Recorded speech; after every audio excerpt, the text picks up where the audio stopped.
Hello and welcome. Ebonyi State Governor Dave Umahi publicly dumps the People's Democratic Party for the All Progressives Congress, accuses former party of marginalizing the Southeast.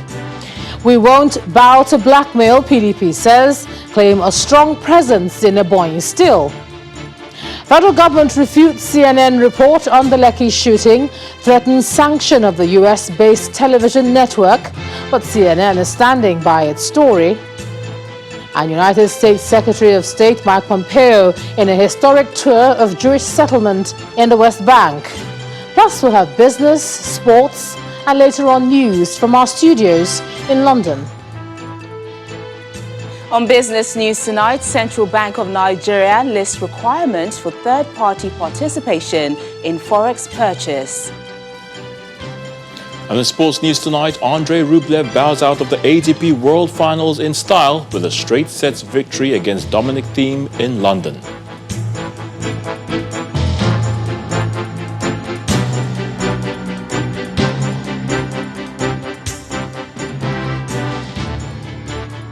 Barely 24 hours after announcing his defection to the All Progressives Congress, Governor Dave Umahi today explained the reasons for his action at an event attended by his supporters in Abakaliki, the state capital.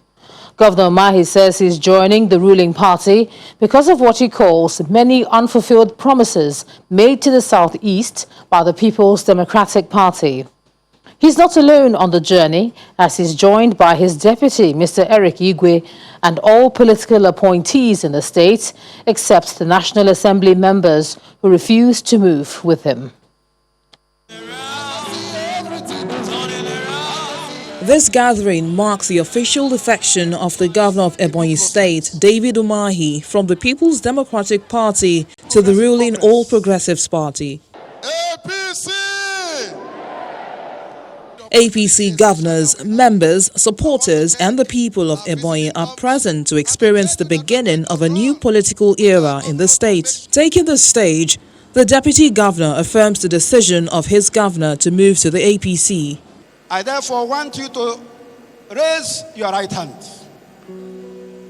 Raise your right hand and affirm, whole and entire, that the decision of Engineer Chief David Umahi to move into APC, stay with APC, and continue in the transformation of this land. If that is why you are here this morning, say aye. Aye. If you are going to go with him, say yeah. Yeah.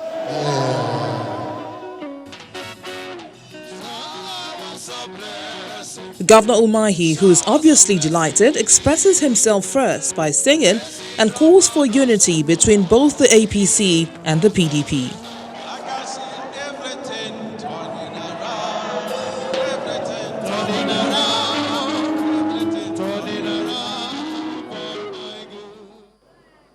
We have dwelled so much in one political party, and it's time to move to the center. No be so! We thank to Mr. President so highly, who has helped us to develop this great state, Ebonyi.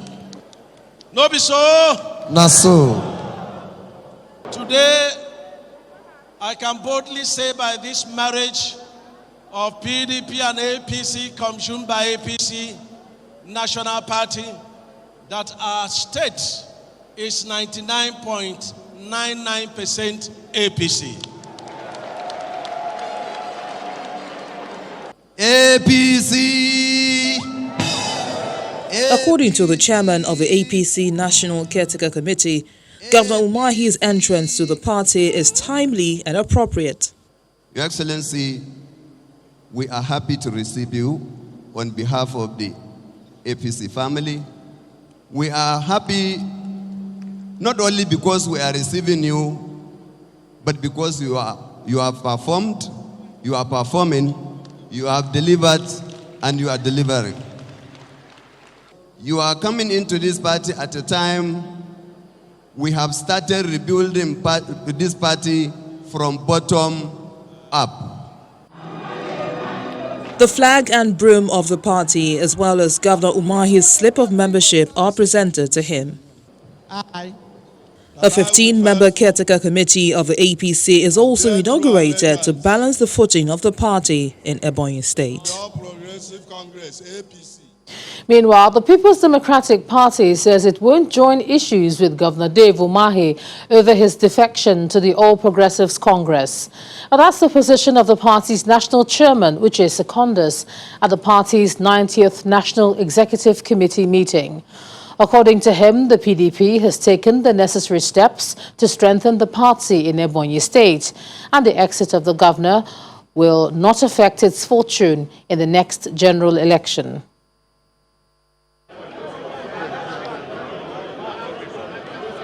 This is perhaps one of the most attended National Executive Committee meeting of the People's Democratic Party, PDP, in recent times, with 13 out of 15 governors and 2 deputy governors attending. The last time the PDP held its NEC meeting was in February this year, and not many of the governors attended that meeting. Between then and now, the party has gained Governor Godwin Obaseki, who defected from the ruling party APC to the PDP. The governor of Ebonyi State has also defected from the PDP to the APC. Understandably then, the national chairman of the PDP appeals for unity among the governors in order to win future elections, just as the governors pledged their commitment to the party. Your Excellency, you must have read the eventual defection of PDP governor of Ebonyi State, His Excellency Dave Umahi, to the ruling APC on Thursday, and his provocative reason of allegation of injustice against the Southeast by the party.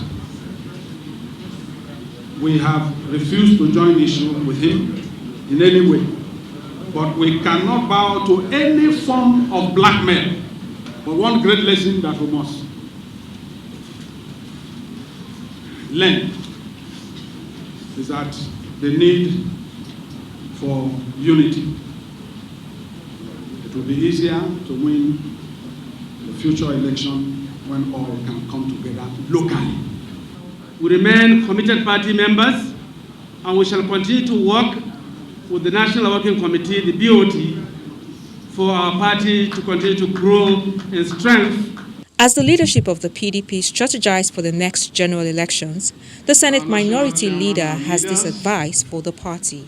As we're going towards the 2023 elections, party discipline will be most important to us. The National Executive Committee is a key decision-making organ of the PDP, and resolutions reached at any of its meetings could affect the party's future. Staying with party politics, Governor Nyesom Wike of Rivers State says his criticism of the federal government is based on the policies of the government and not an attack on any personality. He was reacting to a statement credited to Governor Dave Umahi of Ebonyi State, who reportedly says his only sin while in the PDP was that he refused to castigate President Muhammadu Buhari. Governor Wike made the comments when the coalition of northern groups paid him a courtesy visit at the government house in Port Harcourt. I criticize the government when it's time to criticize government. I have no personal problem with President Muhammadu Buhari. I come from a place where we respect elders. President Muhammadu Buhari is enough to be my father. Right?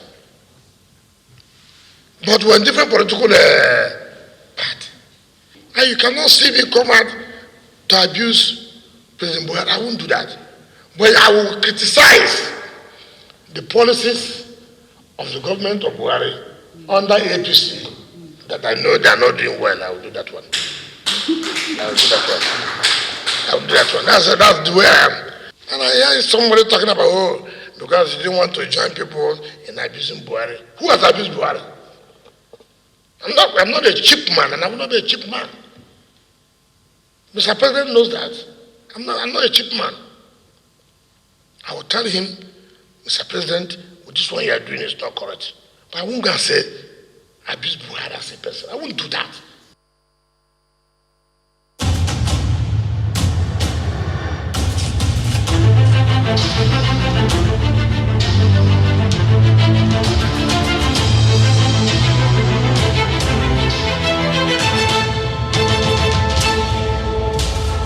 The federal government is refuting a report by US-based international media organization CNN, which shows men of the Nigerian army shooting unarmed NSAS protesters at the Lekki toll gate on October the 20th, 2020. In its report, CNN, using footage of the incident shot with phones by eyewitnesses, presents what it describes as evidence of the Army's culpability in the violence that occurred at the protest scene. But the Minister of Information and Culture, Alhaji Lai Mohammed, who addressed a news conference in Abuja today, said the CNN report is a false account of the Lekki incident, describing the report as irresponsible and calling for sanction of the television network. I watched the CNN report yesterday. I must tell you that it reinforces the disinformation that is going round, and it is blatantly irresponsible and a poor piece of journalistic work by a reputable international news organization. CNN engaged in incredible sensationalism and did a great disservice to itself and to journalism. In the first instance, CNN, which touted its report as an exclusive investigative report, sadly relied on the same videos that have been circulating on social media without verification. This is very serious, and CNN should be sanctioned for that. We insist that the military did not shoot at protesters at Lekki toll gate. They fired blank ammunition in the air. Again, anyone who knows anyone who was killed at the Lekki toll gate should head straight to the judicial panel with conclusive evidence of such. Alhaji Mohammed commends the conduct of the police and army in taking control of the situation by dispersing the protesters. Human rights group Amnesty International had released a report with a timeline of the Lekki shooting, showing the movement of soldiers to the scene and the shooting, which it claims resulted in the death of at least 12 persons. He also vows that the lady who live-streamed the Lekki incident on Instagram, DJ Switch, will be exposed. This information during the NSAS crisis was one DJ Switch, real name Obianuju Catherine Ude, even though she claimed to have authentic evidence of mass killings.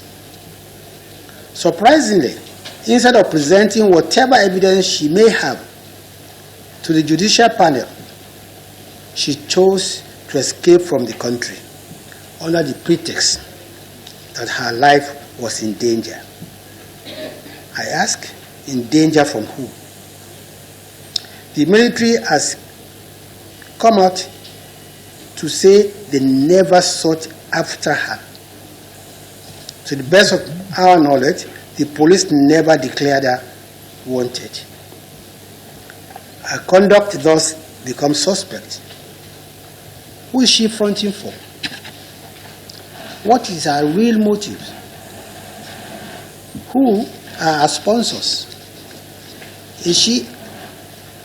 If she has any evidence of killings, why is she not presenting such evidence to the panel? If she was so desperate for asylum in any country, does she have to resort to blatant falsehood to tarnish the image of the country just to achieve her aim? In the fullness of time, this lady will be exposed for what she is. It is depressing and demoralizing to continue to vilify men and women in uniform, who themselves were victims of senseless violence unleashed by hoodlums. The role of human rights organizations, in particular, became suspect after they simply ignored the brutal killing and maiming of security agents during the crisis, as well as the orgy of violence that left 57 civilians dead. 269 private corporate facilities burnt, looted or vandalized. 243 government facilities burnt, vandalized, and 81 government warehouses looted, and instead continue to dwell on the bodiless and bloodless massacre at Lekki Toll Gate.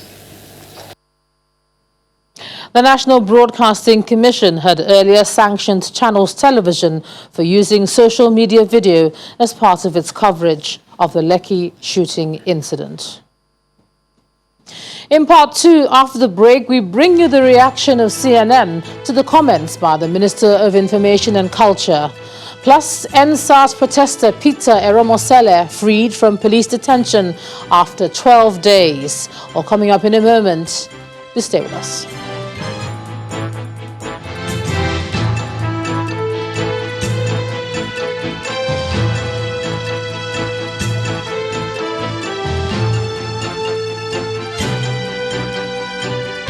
Welcome back. If you've just joined us, you're watching the news at 10 on Channels Television, coming to you live from Lagos. A reminder of our top stories. Ebonyi State Governor Dave Umahi publicly dumps the People's Democratic Party for the All Progressives Congress, accuses former party of marginalizing the Southeast. We won't bow to blackmail, PDP says, claims a strong presence in Ebonyi still. Federal government refutes CNN report on the Lekki shooting, threatens sanction of the US-based television network, but CNN is standing by its story. And United States Secretary of State Mike Pompeo in a historic tour of Jewish settlement in the West Bank.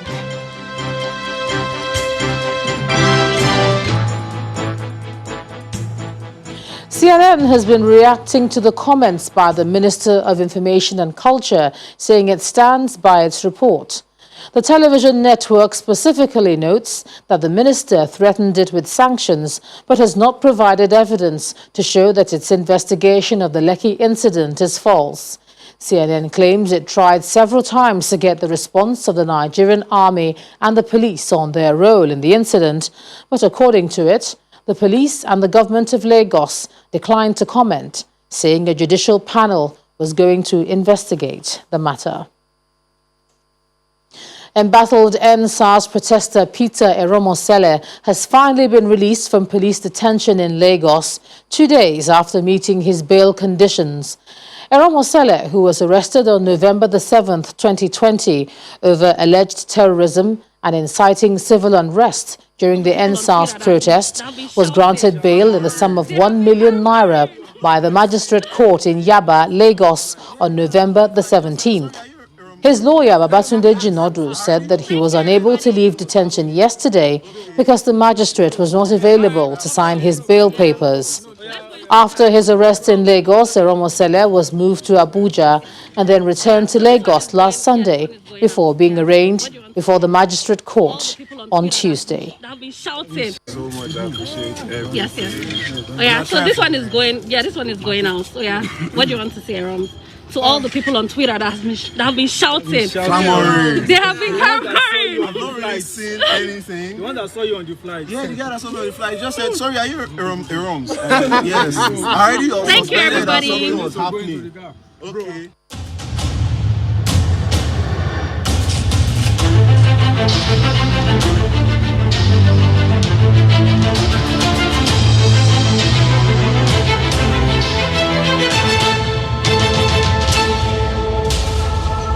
President Muhammadu Buhari says his government remains committed to the provision of affordable and quality health care to the people, particularly in the wake of COVID-19. The president made the comments today during the virtual commissioning of some projects at the University of Maiduguri Teaching Hospital.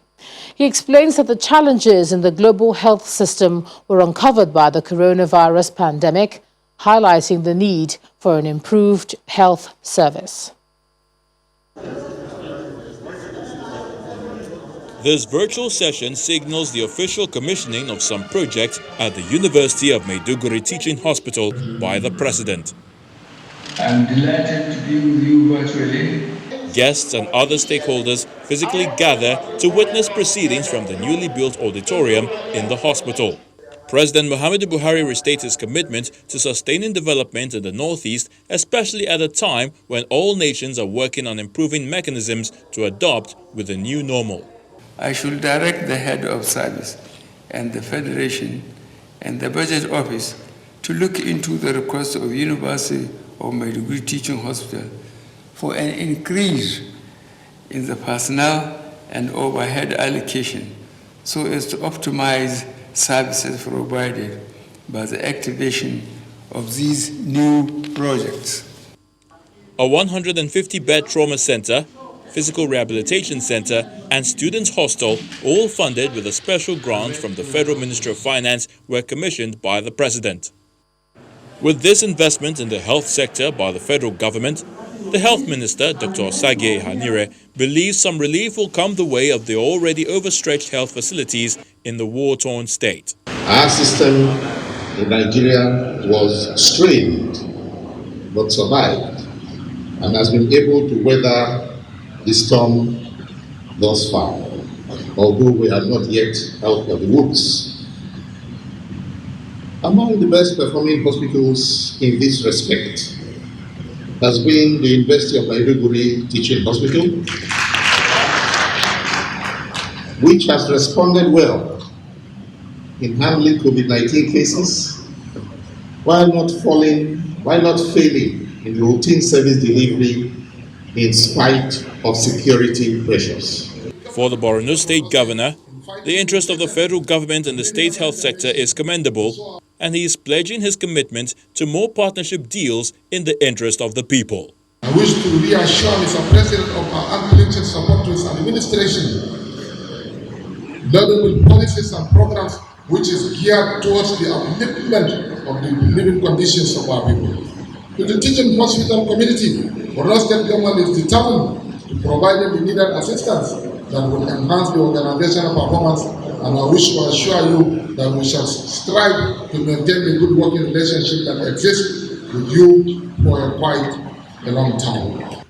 The foundation-laying ceremony of the Borno State University Teaching Hospital is also part of the high points, while more attention is also given to the ongoing construction of a 150-bed capacity stroke center, the first ever in the country, a child institute and a kidney center. And over in Oyo State, Governor Seyi Makinde has inaugurated the State Security Network Agency, codenamed Amotekun Corps. The governor believes the initiative will help the state's response to crime in the southwest region and stressed that state policing is the way to tackle insecurity in the country. Our correspondent Bukola Oriewo reports.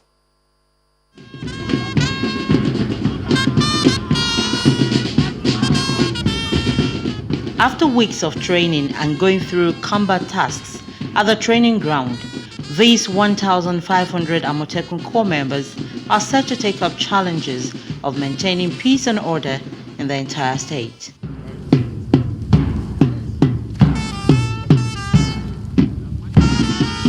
They show their mastery of skills learned as they demonstrate to all that they are well equipped to take the challenges at hand. The governor, Seyi Makinde, apparently impressed with the display of skills, promised to give support to the group, saying that never again will invaders come into Oyo State without a local response. They will be involved in crime prevention, in investigation of crime, arrest and prosecution of persons suspected of kidnapping, terrorism, destruction of livelihood, criminal damage to property, cultism, highway robbery, and any other illegal activities. He demands excellent performance and exemplary service from the Corps members, but in doing so, he expects the highest level of professionalism, as no act of intimidation of the people will be tolerated by the government. Remember that there are limits to your authority, and always follow directives from the chain of command. The commandant of the Amotekun, Colonel Olayinka Olayanju, promises to work effectively to secure the lives and property of the people in the state.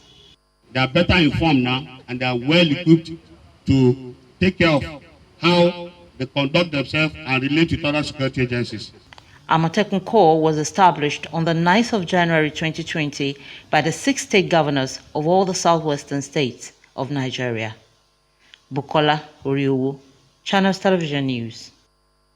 When the news at 10 returns, Central Bank of Nigeria lists requirements for third-party participation in forex purchase. That's on Business News. Please join us again.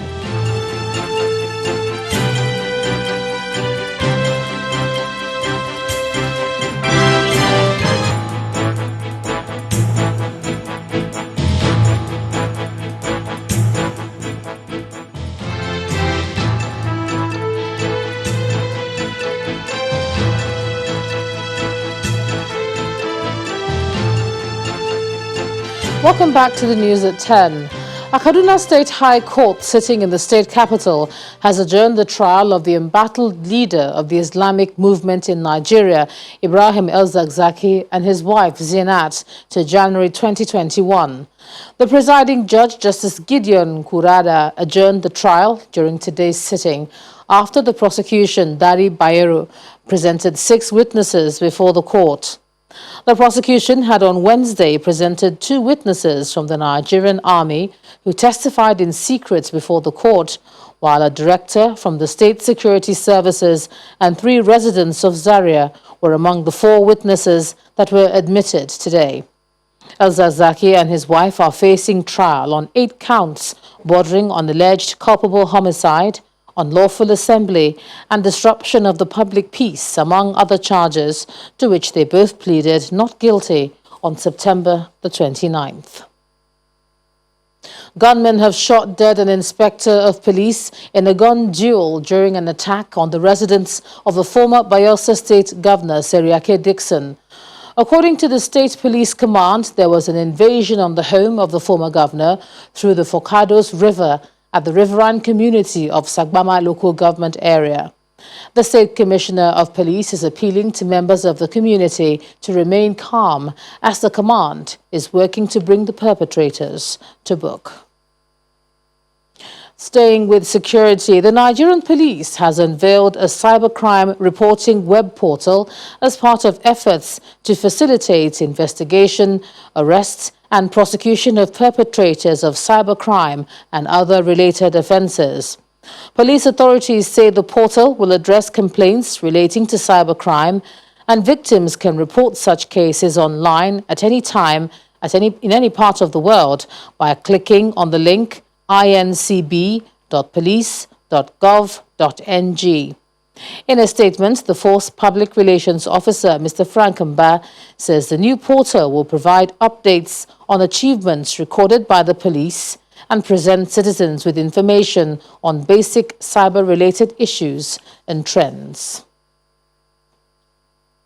The federal government is proposing tax relief to companies that donated to the COVID-19 relief fund under the private sector coalition, CACOVID. The government is also proposing an exemption of small companies from payment of education tax under the Tertiary Education Trust Fund, as companies with less than 25 million naira turnover are eligible. The proposal follows the presentation of the 2020 Finance Bill yesterday at the Federal Executive Council meeting to the National Economic Council.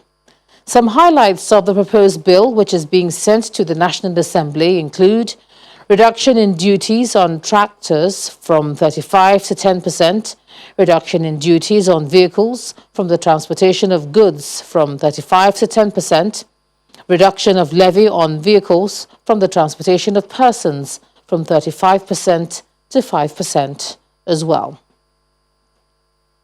The federal government has commended Techno Oil for developing the massive liquefied petroleum gas infrastructure project in the country. The company's new terminal, which was unveiled in Lagos by the Minister of State for Petroleum Resources, Timipre Silva, has the capacity to produce 8,400 metric tons of LPG. The Group Managing Director, Chief Executive Officer of Techno Oil, Mrs. Nkechi Obi, says the terminal would generate up to 2,000 jobs in the months ahead. Another milestone is in the earthing here at the coastal lines of the Kirikiri Phase 2 Light Oil Terminal in Lagos. It's Techno Oil Group's launch of an 8,400 tons capacity liquefied petroleum gas storage tank.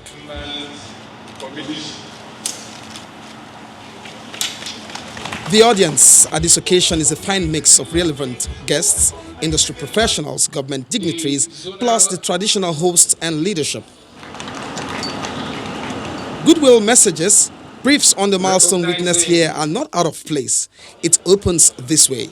I'm particularly thrilled by the ability of the young woman, Ms. Nkechi Obi, to put up a team that has been delivering mega projects year after year in the downstream since the past 2 decades. We are happy to announce we are good to go, and that Nigeria can showcase this terminal as the largest, the safest in the West African sub-region.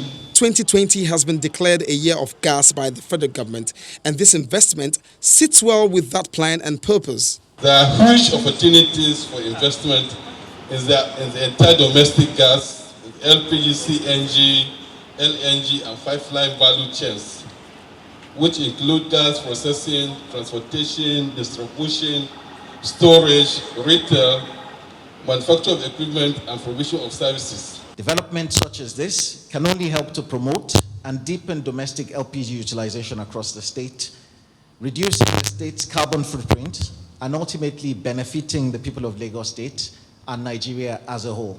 The value addition is extensive, from employment generation to product availability, penetration of gas utilization, and cost implications owing to proximity. Techno's GMD tells us more. There's nothing stopping Nigeria from raising the bar. As much as possible that we are putting the infrastructure in place. And that is what is pushing the bar. That's what is pushing LPG growth. All the safety measures are met. Before we support this project, we did our own fact findings. We know that anything gas blow up, only the petrol that spread. So we are happy. Last year, the Vice President, Professor Yemi Osinbajo, commissioned a gas cylinder manufacturing plant by Techno Group. Management says this coastal storage terminal is another strategic investment to support the gas drive. Youth empowerment in Anambra State seems to be getting a boost as the John Bosco Onunkwo Foundation has procured 1,000 plots of land in Awa and Umunze communities in Orumba North and Orumba South local government areas of the state to boost food production and reduce unemployment. The Chief Executive Officer of the foundation says the farmlands will be used for extensive and diversified agriculture activities for members of John Bosco Onunkwo Foundation Agriculture Cooperative. This is the aerial view of 500 plots of farmland procured by the John Bosco Onunkwo Foundation in Awa and Orumba North local government area of Anambra State for diversified agriculture. Members of John Bosco Agricultural Cooperative, led by the Chief Executive Officer of the foundation, toured the farmland. Already, the farmland has been cleared with rice planted, and for the initiator of the agro program, the intention is to incorporate both crops and livestock farming towards the establishment of an institute for agric training and practice for members of the cooperative. We need to diversify our economy. We need to make our people to think agriculture, so that by 2021 harvesting, everybody must have had his own harvest and also be able to sell out, and also know that agriculture is another means of serious livelihood.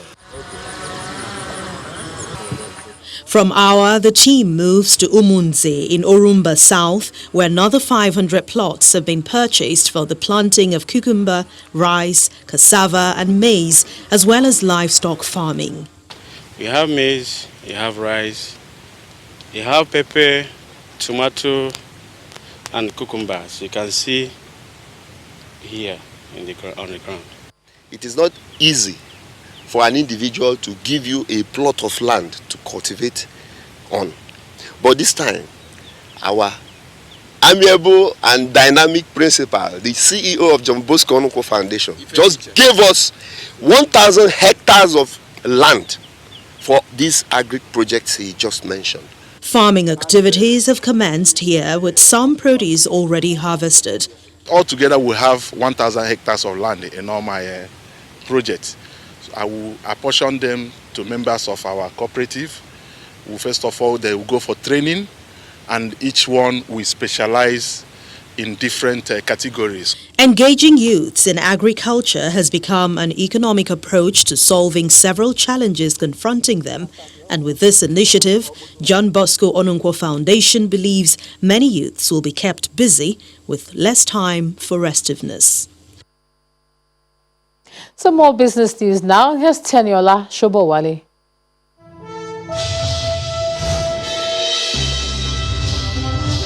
Thanks a lot, Ijeoma. The central bank has clarified that the destination payments for all Form M letters of credit and other forms of payments shall be issued to the direct party selling the goods to the importer, whether the party is a manufacturer, supplier, or agent. In a circular sent to all authorized dealers, the financial markets regulator explained that the name of the party should be the same as the beneficiary on the Form M and any other document to the transaction. The CBN also mentions that authorized dealers should ensure that payments are made to the beneficiaries, and where necessary, importers shall provide documents if they choose to use any agent other than the primary manufacturer. Well, let's check in on the stock market now. More than 91 billion naira is knocked off from the NSE's equity cap today, as total volume of shares drops by 44.8%. Chimeze Obi-Iwagu has details of Thursday's trading activities at the exchange.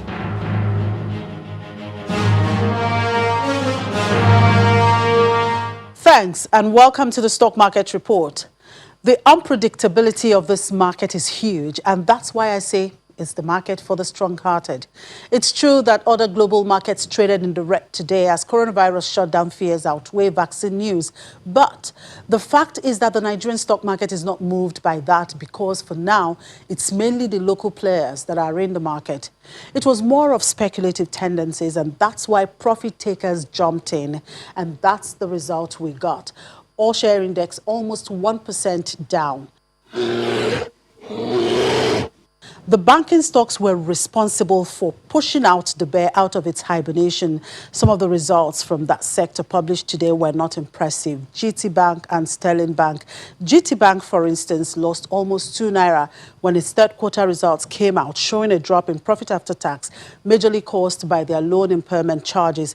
And that didn't make investors happy at all. Look at the sector chart. The banking sector was the only one in the red. Even activity was lackluster compared to what we had been recording in the past sessions. Value is a paltry 3.5 billion naira. Tenny, I maintain there is still prospect in the market. But like I said earlier, it's a game for those who have the heart to play it. I don't know if you do. One more day to go. We'll see how the week eventually ends. And that was the Stock Market Report. I'm Chimeze Obi-Iwagu. And that's business news tonight. It's back to you, Ijeoma, for the rest of the news at 10. Banking, so easy, so simple. Dial *894# now to experience it. You first, First Bank. Thanks a lot, Teniola. Still ahead on the news at 10, United States Secretary of State Mike Pompeo in a historic tour of Jewish settlement in the West Bank. And from our London studios, around the world in 5. Do stay with us.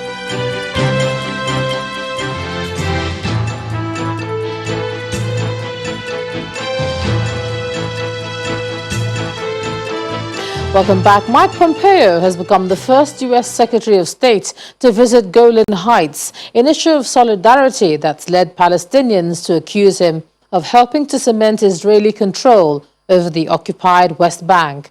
President Donald Trump last year officially recognized Israel's sovereignty over the territory, which Israel seized from Syria in 1967 in the Middle East War and annexed in 1981. Over now to our London studios, and here's Simon Pusey with Around the World in 5. Good evening and welcome to the Channel Studios here in London with your international news around the world in 5. A potential COVID-19 vaccine in the UK has produced a strong immune response in older adults, giving hope it may protect some of those most vulnerable to the disease. Developed by AstraZeneca and Oxford University, data from mid-stage trials suggest that people over 70 years old could build robust immunity to the disease. This means the most vulnerable category of the disease would be protected by the vaccine. Late-stage trials are ongoing to confirm the findings and to test whether the vaccine protects against infection with the coronavirus in a broad range of people, including people with underlying health conditions. Ethiopia's army chief has accused the head of the World Health Organization of lobbying in favor of the Tigray People's Liberation Front, which is fighting federal troops. Dr. Tedros Adhanom Ghebreyesus, chief of the World Health Organization, is Tigrayan and was health minister in the previous Ethiopian government, which was led by the TPLF. General Birhanu Jula, Ethiopia's army chief, declared in a press conference that Dr. Tedros had left no stone unturned to support the TPLF and help get them weapons, but did not provide any evidence. Meanwhile, the UN's refugee agency warns that a full-scale humanitarian crisis is unfolding.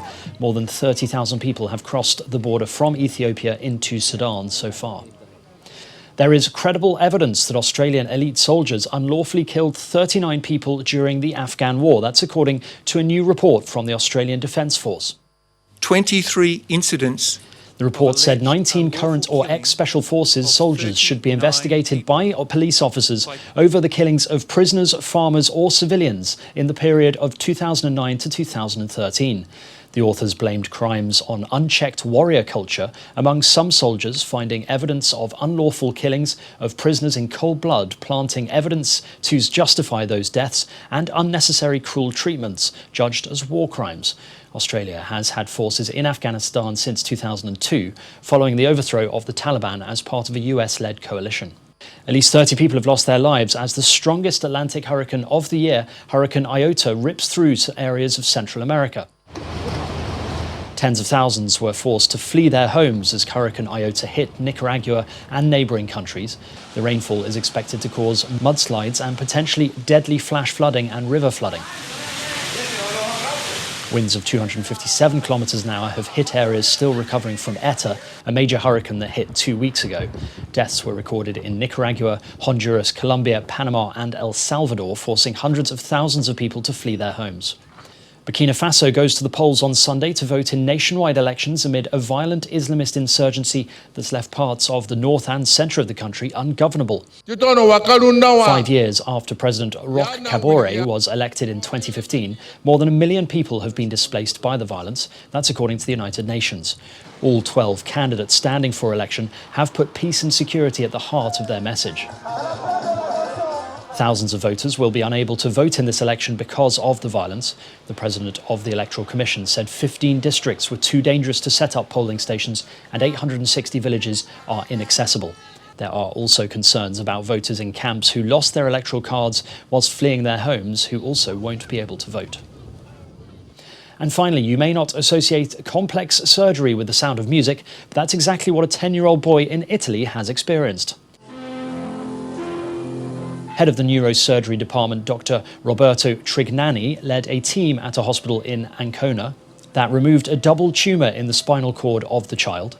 As the operation was underway, molecular biologist Emiliano Tosso played on a grand piano in the operating theatre at a particular frequency recognised to have a therapeutic benefit for the body.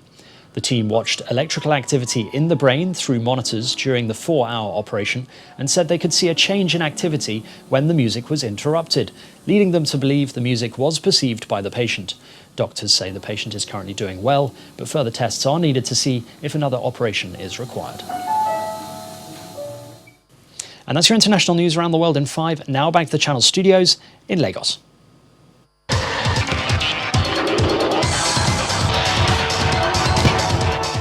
Africa's highest-ranked table tennis player Aruna Quadri is expected to compete in his first IWTF Grand Finals in China. Aruna bowed out in the round of 16 earlier today, losing out to China's Jing Zhu 12-10, 11-8, 11-6, 11-5. The grand final sees the world best 16 competing for ranking points, but Aaron Okodre, who is ranked 20th in the world, was drafted in to compete in the tournament for the first time. And FIFPro's General Secretary, Jonas Beyer-Hoffman, says more has to be done when implementing COVID-19 protocols to ensure players are as safe as possible when on international duty. FIFPro, one of the sport's biggest unions, which represents around 65,000 players globally, say a lack of enforcement was putting players at risk of contracting the disease. That's Sports News. I'm Ayotunde Balogun. Back to you, John.